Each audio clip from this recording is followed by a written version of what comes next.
O vídeo de hoje é sobre como eu criei o bazar e por que eu criei o bazar, um bazar online. Para quem sabe, eu sou formada em Direito, mas durante a graduação eu percebi que não era para mim. E antes do Direito, eu já vendia roupa no bazar, já tinha criado meu bazar. E eu criei o bazar por conta de estar entregando o currículo e às vezes não ser chamado, demorar muito para ser chamada. Eu vi uma oportunidade na parte do bazar, ainda não era essa febre que tá hoje. E o que eu fazia? Eu separei um dinheiro, um pouquinho do dinheiro do seguro-desemprego, eu lembro. E aí eu peguei e entrei num bazar de igreja.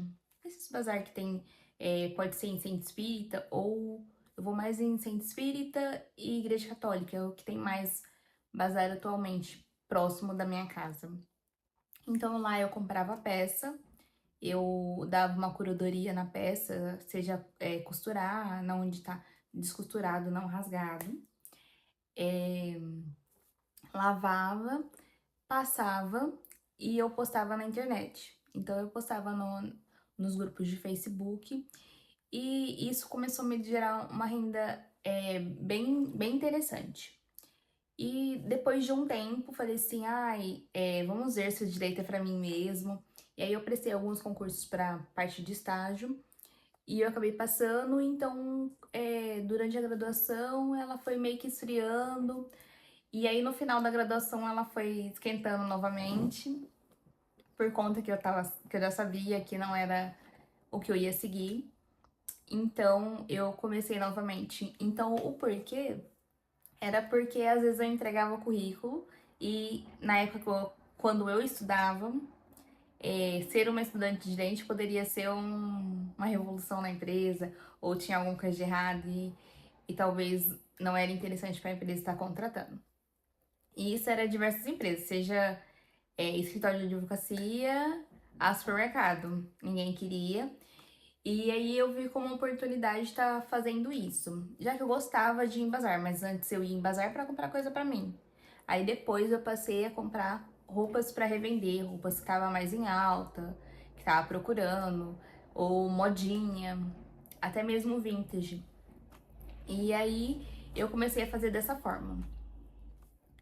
E como que eu faço? Eu procuro os bazares que geralmente, hoje em dia, eu já conheço uns que são melhores, de achar peça, é, de ter mesmo novidade. Não ser aquela roupa antiga, de ser roupa não para mais idade.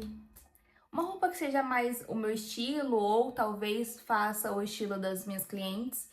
Então é assim mais ou menos que eu faço a procura.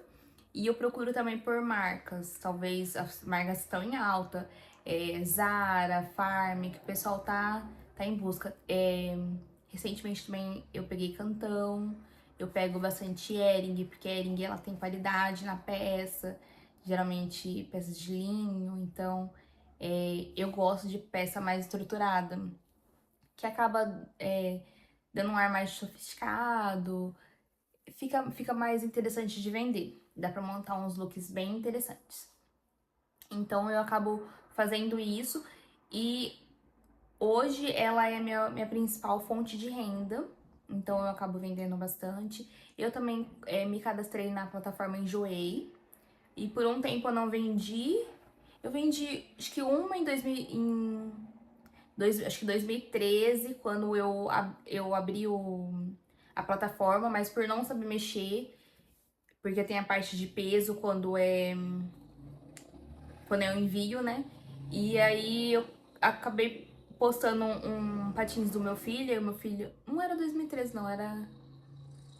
Essa confusão de envio foi bem depois, foi acho que em 2020. E aí lá tinha a parte por peso, eu não me atentei, e aí na hora que eu cheguei no correio não dava pra enviar. E aí eu fiquei por um tempão parado, sem vender nada e nem postando nada lá. E esse ano eu comecei a postar mais frequentemente lá e eu tô vendo, tá dando uma renda muito boa por lá. Então, se eu tivesse começando hoje, se eu tivesse, ai, Ana, eu não tenho uma profissão, eu não tenho uma renda, o que que eu faço? Procurando no seu guarda-roupa, se você tem alguma peça que você não usa, porque eu faço todo mês ou a cada 2 meses essa, essa, essa filtragem na questão, ai, será que eu tô usando essa peça? Será que eu não tô usando essa peça? Até mesmo nas roupas que eu tenho para venda, eu olho e falo assim, ai, será que essa peça ainda vale a pena deixar ela aqui? Ou eu posso tá repassando para outras pessoas que têm brechó também, aí elas pagam mais barato, claro, né? Ou eu faço doação. E aí, se eu ver que a peça teve algum vício, alguma coisa que não dá pra usar, aí eu jogo no lixo. Eu não faço doação de peças que não dê pra usar. Peça rasgada, peça furada, essas peças elas vão para pro lixo e não pro... A não ser que eu seja que o bazar ele faça aquele trabalho de retalho, sabe? Mas aí, se eu não sei desse serviço do bazar, eu acabo não doando, eu acabo descartando mesmo. Que eu acho que o que eu não gostaria de ganhar, eu não dou. Então, não faz parte de mim continuar levando a peça à frente, uma peça que não faz sentido nem pra mim, nem vai fazer sentido pra pessoa. Eu dou uma coisa que ela vai conseguir usar. E que mais? E sobre o faturamento, ele acaba que quando você vai num bazar de igreja, eu vou mais naqueles que são pontuais, que geralmente eles não são todos os dias, que geralmente eles têm um preço melhor. Vamos supor, se eu compro um vestido da Zara por R$ 7 em um desses eventos, não esses que ficam diariamente, porque geralmente eles são um pouco mais caros, que aí eu pagaria 15, 20, dependendo do bazar. Ou se é um bazar igual o meu, que é produto final já, aí você já pagaria 50. Então eu vou nesses que são pontuais. Seria interessante procurar na cidade, perto da sua casa, aqueles brechó, bazar que são pontuais. Ah, uma vez por mês, aí a cada 6 meses. Esses aí, eles geralmente são preços mais baratos e a variedade maior e a possibilidade de você encontrar uma peça para você poder fazer um dinheiro é bem mais fácil do que esses bazares que eles são todos os dias, que geralmente as pessoas já têm, algumas pessoas certam para poder ir garimpar as coisas melhores e aí acaba ficando as coisas mais caras, ou você tendo que ter sorte, simplesmente isso. E aí você acaba pegando na plataforma do Enjoei, lá tem meio que uma tabela. Então tem acho que chama Preço Esperto. Uma coisa assim. E aí na hora que você publica lá, vestido da Zara, tamanho tal. E aí eles já dão mais ou menos a faixa de preço que tá. O que tá na plataforma para poder conseguir vender. E com isso, também tem a comissão deles, né? Mas eu acho interessante a parte do Enjoei, por quê? Porque eles divulgam no Google, em outras plataformas de redes sociais, ou não redes sociais, rede de pesquisa. Vamos supor, você coloca lá no Google, vestido da Zara, tamanho P. Aí vai aparecer lá o vestido que eu postei na plataforma do Enjoei, entendeu? Pra pessoa poder ver. Então a pessoa consegue ver mesmo eu não divulgando. Ou enjoei mesmo. Mas em contrapartida, tem uma taxa do enjoei, que é a taxa de comissão deles, é a taxa de envio, que eu não pago envio, a pessoa também provavelmente não paga envio. Então fica meio que na comissão, já fica a parte de envio também. E aí vai pro Brasil todo. O que mais? E também no Marketplace do Facebook, é muito interessante colocar por lá. Ela é uma das que eu uso também para poder estar postando. E também nos grupos de Facebook e grupo de WhatsApp. Então, mas no Marketplace, ele acaba entregando para a região, né? Então, eu acabo também vendendo para para toda a região, na parte de São Paulo, o que é muito interessante porque ali também você consegue fazer o envio, mas aí fica por conta de negociação, você negocia com a pessoa o envio. E que mais? Em relação à margem de lucro, eu acho ela bem interessante em relação até produtos novos, que às vezes você não consegue tirar a porcentagem que você tira no produto já usado com um produto novo. Às vezes você consegue comprar um tênis por, vamos supor, um All-Star, que geralmente ele é caro para comprar numa loja. Você compra um All-Star, que ele é um pouco, que ele é usado, mas ele não tá acabado. Claramente você não vai pegar uma coisa destruída para colocar lá, né? Eu pego ele, eu faço a limpeza dele, vejo ele se ele tá certinho, se ele não tá descolando, claramente, né? Eu acho que eu vejo isso aí quando eu tô comprando. Se ele tá descolando, eu já não pego. Eu sou assim, eu já não pego. E aí, vamos supor, você pagou R$ 10 no All-Star. Aí, no Marketplace, eu coloco ele por, vamos supor, 50, 60. Depende do modelo do All-Star. Dependendo do modelo, também tem um preço, né? E aí, na plataforma do Enjoei, eles já têm mais ou menos a faixa etária deles. Eu acho que deve ser, dependendo do modelo, de 150, de R$ 100, seja o mais simples, mais ou menos assim. Aí na plataforma do Enjoei, você vai receber, se for 100, você vai receber uns 68, mais ou menos. E se for no Marketplace, você vai ficar com 100% do lucro. Mas nas duas plataformas, tanto no Facebook, você negociando com a pessoa, ou no Enjoei, tem a parte de negociação, a pessoa pode negociar com você. Aí vai muito do que você ali, se você já colocou já no limite do preço, de como tá conservado. Eu sou aberta à negociação, a pessoa manda a oferta, seja no Enjoei ou no Marketplace, geralmente eu abaixo um pouquinho, eu dou um desconto, geralmente. Aí até quando é produto novo, eu acabo dando desconto. Mas geralmente eu já deixo bem perto do preço do limite que eu quero. Então acaba que geralmente fica no mesmo preço ali. Mas dá pra tirar, vamos supor, você pagou 10 e você vender por 50, você ganhou 40. Claro que tem a mão de obra de você ir lá, garimpar, limpar, higienizar, às vezes, se for na sua cidade, entregar ou não, se for enviar, achar uma embalagem para poder enviar.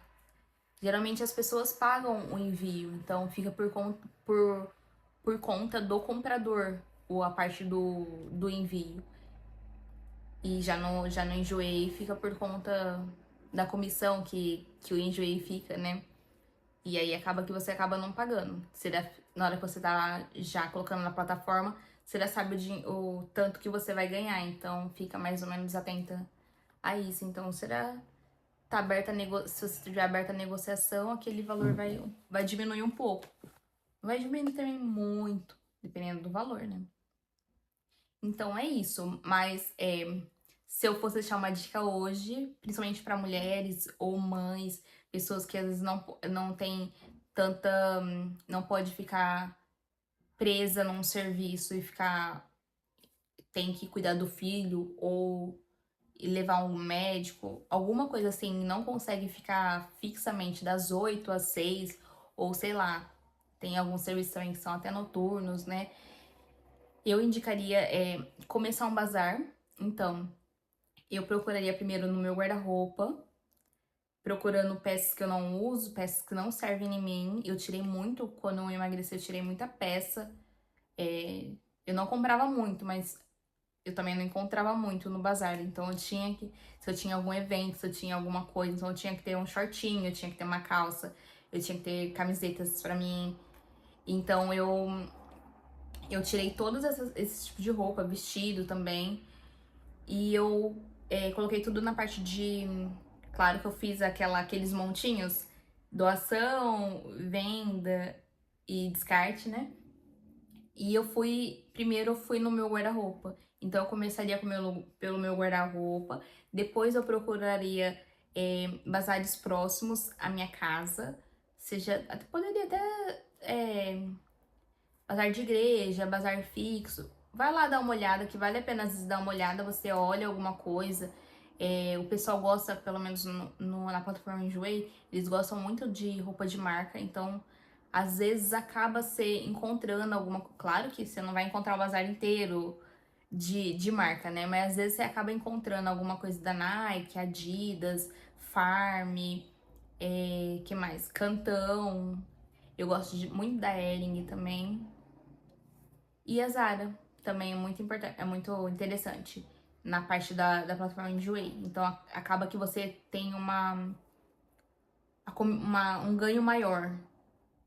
Se você for pegar uma peça tipo de São Paulo, uma coisa que não tenha marca ou que não seja tão relevante. Ou até modinha, às vezes dependendo da modinha dá pra você tirar um dinheiro bom. Então eu começaria guarda-roupa, brechós perto, postaria no Facebook e no Enjoei, interessantíssimo no Enjoei, mas, gente, primordial, você dá atenção à roupa. Ai, a roupa tem um furinho, não pega. A roupa tá manchada, não pega. Tem coisa que não sai. Que mais? Costurar, lavar, higienizar ela, deixar ela bem bonitinha. Aí você vai e posta num lugar claro, dando prioridade para paredes brancas, para poder a peça se destacar. Claro que quando a roupa é branca, com a parede branca, não vai destacar, né? Eu, no caso, eu tenho uma manequim, mas não comecei com manequim e tem vezes que eu nem tiro foto no manequim, eu prefiro tirar ela na parede. Eu coloco um ganchinho, ele até caiu da minha parede, ele coloca um ganchinho e penduro o cabide. Então é assim que eu faço e assim dá muito certo. No Enjoei eu posto mais foto no cabide. No Facebook eu vejo que a foto ou na manequim ou em mim, ou no chão, chão, quando eu falo chão é colocando um tecido no chão, não é tacando no chão, hein, gente. Montando o look, sabe? Então eu vejo que no Facebook funciona mais quando eu tô look completo e no Enjoei funciona muito peça no cabide. Gente, então é isso. Se alguém tiver alguma dúvida sobre como montar, aonde procurar, alguma coisa, como fazer cadastro no Enjoei, me manda mensagem aqui nos comentários que eu vou estar respondendo todo mundo. Boa sorte a todos. Até o próximo vídeo.